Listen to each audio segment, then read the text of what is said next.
এ দেখো ছানা, দেখো এখানে 1 কেজি দুধের ছানা আছে। ছানাটা ভালো করে আমি হাতে ম্যাশড করে নেব। একটু দানা দানা থাকলে হবে না, যাই হোক তোমরা দেখতে থাকো। আর আরেকটা কথা বলি, এক হাতে মোবাইল নিয়ে দেখাতে আমার একটু অসুবিধাই হবে। যাই হোক তোমাদের স্টেপ বাই স্টেপ আমি বলে দেবো। এটা আগে ভালো করে আমি ছানাটা ম্যাশড করে নিই, তারপর তোমাদের কাছে আবার ফিরে আসছি। আর দেখো ছানাটা ভালো করে ম্যাশড করে নিলাম হাতে। তারপর দেখো উপকরণগুলো সব এক এক করে দিয়েছি। কটা এলাচের দানা দিয়েছি, কেন ল্যাংচাতে এলাচের দানা পড়লে মুখে বেশ ভালোই লাগে। আর 4 চামচ দুধ দিয়েছি, আমুল দুধ। 1 চামচ সুজি দিয়েছি, আর 2 চামচ ময়দা দিয়েছি। এবার এগুলো ভালো করে আমি মেখে নেব, হাতেই মাখবো, ভালো করে মেখে নেব। মেখে নিয়ে ল্যাংচার যেমন করে সেরকম লম্বা হোক গোল হোক যেমন করে তেমন আকার দেবো আমি। যাই হোক আমি আবার মোবাইলটা রেখে দিয়েছি, কেননা এক হাতে মোবাইল ধরে এটা আমার পক্ষে সম্ভব নয় করা। তোমাদের আবার দেখাবো আমি এটা ভালো করে সেনে নিই। হ্যাঁ, তোমাদের বলতে আমি ভুলে গেছি, এর মধ্যে বেকিং পাউডার দিয়েছিলাম 1 চামচের 4 ভাগের 1 ভাগ দিয়েছিলাম।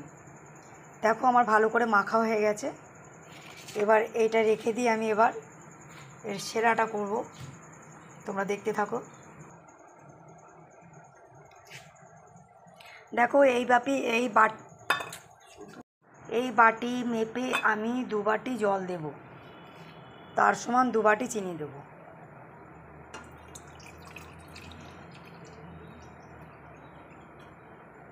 এরকম 2 বাটি জল দেব আমি কড়াইয়ে। আর 1 বাটি দেব। দেখো 2 বাটি জল দিলাম। এই বাটির মেপে আমি 2 বাটি চিনি দেব। বেশিক্ষণ ফুটতে দেওয়া যাবে না। শিরাটা যদি তোমার চিটালো হয়ে যায় বা বেশি ঘন হয়ে যায়, তাহলে ওই শিরাটা আর ল্যাংচার ভিতরে ভরবে না, মানে ঢুকবে না রসটা। এই জন্য একটু ফুটে গেলেই বন্ধ করে দেবো। কটা এলাচ দিয়ে দেবো এর মধ্যে, এলাচ। দেখো গ্যাস ধরিয়ে দিয়েছি, এই দিকে সেরাটা হোক, ওই দিকে আমি ল্যাংচাটা বানাবো। চিনি দেবো এবার। দেখো এরকম 1 বাটি, আরও 1 বাটি চিনি দেবো এরকমভাবে মেপে। তাই বন্ধুরা দেখো আমি ল্যাংচার মতন বানিয়ে নিয়েছি। যাই হোক বড় বড় করে বানিয়েছি, তোমরা ছোট করেও বানাতে পারবে। তা আমাকে তোমরা অনেকেই চেনো, আবার অনেকেই চেনো না, তাও আমি আমার পরিচয়টা দিই। আমি কল্পনা ভাস্কর, ইন্ডিয়া থেকে আমি আমার ব্লগটা করছি। আমার রেসিপি যদি তোমাদের ভালো লেগে থাকে বা ভালো লাগে, তাহলে তোমরা লাইক কমেন্ট শেয়ার করো। দেখো কড়াই তেল দিয়ে দিয়েছি। খুব গরম তেলে এটা ভাজা যাবে না, যা যদি ভাজতে হয় গরম তেলে তাহলে ধরো উপরটা একবার লাল হয়ে যাবে, ভিতরে কাঁচা থাকবে। একদম হালকা গ্যাসটা করে দিয়ে হালকা আছে ভাজতে হবে। সেরা করেছি, সেরা করে রেখে দিয়েছি আলাদা করে। তেলটা গরম হলে এক এক করে ল্যাংচাগুলো ছেড়ে দেবো। দেখো একদম লো ফ্লেমে দিয়েছি, এটা তেলে আস্তে আস্তে ভেসে উঠবে উপরে ভাজা হয়ে গেলে। বাড়িতে তোমরা বানাবে, বানিয়ে খাবে, দেখবে খুব সুন্দর লাগবে। আমি এর আগেও বানিয়েছিলাম, তা তোমাদের দেখানোর জন্য আমি আবার আজকে বানাতে লাগলাম।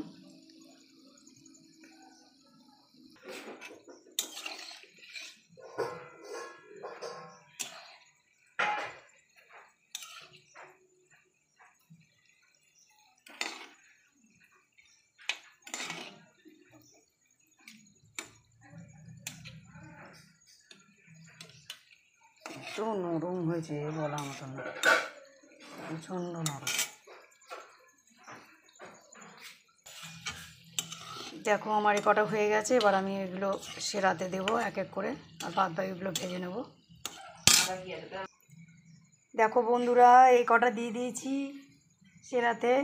তুমি যদি 4-5 ঘন্টা সেরাতে ভিজিয়ে রেখে দাও, তাহলে পুরোটাই ভিতরে রস ঢুকে যাবে, খেতেও খুব সুস্বাদু লাগবে। বাদবাকি বসিয়েছি আমি এখানে,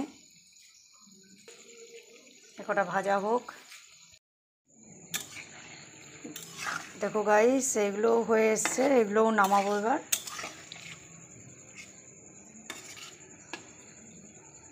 আমি একটুখানি বড় বড় করেই করেছি, তোমরা ছোট করেও করতে পারো। এই গ্যাসটা অফ করে দেবো, যেহেতু ভাজা হয়ে গেছে আমার এগুলো। এগুলো আমি সেরাতে দিয়ে দেবো।